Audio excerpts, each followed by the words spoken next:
Friends, welcome to Jaya fashion. అందరూ ఎలా ఉన్నారండి? అందరూ బాగున్నారా? ఇప్పుడైతే చినుకులు పడుతున్నాయి, వర్షాలు స్టార్ట్ అయ్యాయి. అలాగే నెమ్మదిగా వాతావరణం కూడా చల్లబడుతుంది కదా. ఈ చల్లని వాతావరణంలో వెరైటీగా మంచిగా వేడివేడిగా ఏమైనా తినాలనిపిస్తుంది కదా. వేడి రైస్లోకి అలాగే చక్కటి కర్రీ అండి. అది మీకు అర్థమైపోయి ఉంటుంది. Baby corn masala curry. దానికోసం ముక్కలైతే నేను ఇలా కట్ చేసి పెట్టుకున్నాను. ఇలా క్రాస్ కట్ చేసా. అయితే స్టవ్ మీద వాటర్ పెట్టేసి అందులో ఈ ముక్కలు వేసి కొద్దిగా సాల్ట్ వేసి బాగా ఉడికించుకోవాలి. ఇవి ఉడికేలోపు మనము ఉల్లిపాయలు సన్నగా తరిగి పెట్టుకుని వాటిని ఒక పాన్ పెట్టి స్టవ్ మీద దాంట్లో ఆయిల్ వేసేసి ఈ ఉల్లిపాయ వేసి బాగా మగ్గించుకోవాలి.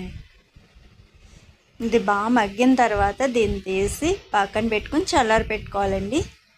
అయితే ముక్కలు ఉడికిపోయాయి, వాటిని నీళ్ళు వంచేసి ఇవి కూడా పక్కన పెట్టేసుకుని మసాలా ప్రిపరేషన్ చేసుకోవాలి. దానికోసం అయితే యాలకులు 1, కొద్దిగా జీలకర్ర, దాల్చిన చెక్క చిన్న ముక్క, అలాగే 4 లవంగాలు, కొద్దిగా ధనియాలు, వీటిని తీసి మనం పక్కన చల్లారి పెట్టుకున్న ఉల్లిపాయలో వేసేసేయాలి. అలాగే చిన్న అల్లం ముక్క, ఒక 6-7 వెల్లుల్లి రెబ్బలు కూడా తీసుకుని వాటిని కూడా మనం ఈ ఉల్లిపాయలో వేసేసి వీటన్నిటిని అయితే కొంచెం బరగ్గా అయితే గ్రైండ్ చేసేసుకోవాలి.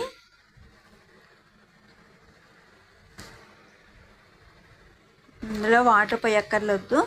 వేరే పాన్లో కొద్దిగా నూనె వేసి అందులో కరివేపాకు వేసి ఈ మనం రెడీ చేసుకున్న ఉల్లిపాయ మసాలా పేస్టు, పచ్చిమిర్చి వేసి బాగా మగ్గించాలి. మూత పెట్టి ఒక 5 నిమిషాలు బాగా మగ్గించాలి.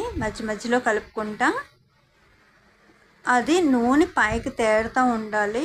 నూనె తేలినట్టు అయితే కనుక అది మగ్గినట్టు, లేకపోతే పచ్చివాసన వస్తుంది. కొద్దిగా పసుపు, రుచికి సరిపడా సాల్ట్ కూడా వేసి కలిపి 1 నిమిషం ఇటు అటు కలిపి మళ్ళీ కొంచెం నూనె తేలిన తర్వాత పైకి తేలుతుంది. ఇలా వచ్చిన తర్వాత మనకి ఉల్లిపాయ పేస్ట్ అయితే బాగా మగ్గిపోయినట్టే. అందులో అయితే ఇప్పుడు నేను బేబీ కార్న్ ముక్కలు వేసేసాను.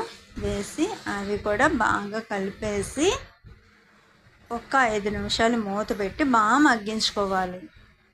ఇలా బాగా మగ్గిన తర్వాత దాంట్లోకి అయితే అసలైంది కూరల్లోకి మనకి ఏది ఉన్నా లేకపోయినా మనకి టేస్ట్ అయితే కావాలి అంటే 2 మాత్రం కంపల్సరీ, సాల్ట్ ప్లస్ కారం.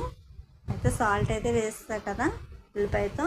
ఇప్పుడు 2 స్పూన్స్ కారం వేసాను. ఇంకా స్పైసీగా కావాలనుకున్న వాళ్ళు ఇంకో స్పూన్ ఎక్స్ట్రా వేసుకోవచ్చు. నాకైతే 2 స్పూన్స్ సరిపోతాయి. అలాగే కొద్దిగా ధనియాల పొడి కూడా వేసాను. మసాలా అయితే ఆల్రెడీ అందులో వేసేసాం కాబట్టి వేయనవసరం లేదు. కావాలి ఇంకా మాకు మసాలాస్ వేసి కావాలి అంటే కొంచెం వేసుకోవచ్చు. గరం మసాలా పౌడర్ వేసుకోవచ్చు. నేనైతే ఇంక వేయలేదు. వీటిని కలిపేసి బాగానే 1 నిమిషం అటు ఇటు కలిపి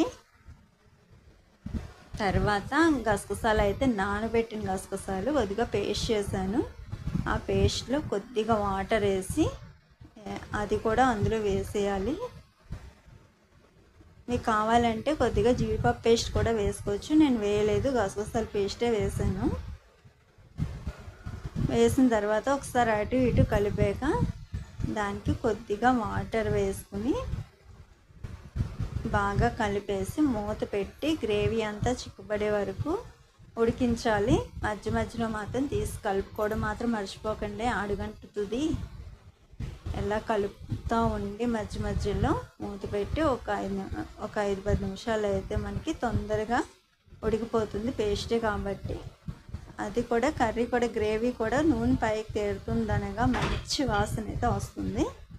అప్పుడైతే మనకి కర్రీ రెడీ అయిపోయినట్టు. నాకైతే ఇంచుమించు కర్రీ అయితే రెడీ అయిపోయిందండి. స్మెల్ అయితే సూపర్ ఉందండి. ఇదైతే నేను వేడి అన్నంలో ఈ కర్రీ వేసుకుని అయితే లాగించేస్తాను. అయితే ఈ కర్రీ రెసిపీ మొత్తం చూసి మీరు కూడా ట్రై చేసేసేయండి. ట్రై చేసి ఎలా ఉంది నాకు కామెంట్ రూపంలో కామెంట్ చేయండి. అలాగే ఈ వీడియో నచ్చినట్టయితే ఈ స్మెల్ మీ దాకా వస్తుందంటే ఒక్క లైక్ ఇచ్చేసేయండి. అలాగే కొత్త వాళ్ళు అయితే నా ఛానల్ సబ్స్క్రైబ్ చేసుకోవడం మాత్రం మర్చిపోద్దు. ప్లీజ్ సబ్స్క్రైబ్ చేసుకోండి. అలాగే పక్కనే ఉన్న బెల్ ఐకాన్ క్లిక్ చేస్తే నా వీడియోస్ అన్నీ మీకు ఎప్పటికప్పుడు నోటిఫికేషన్ కింద వచ్చేస్తాయి.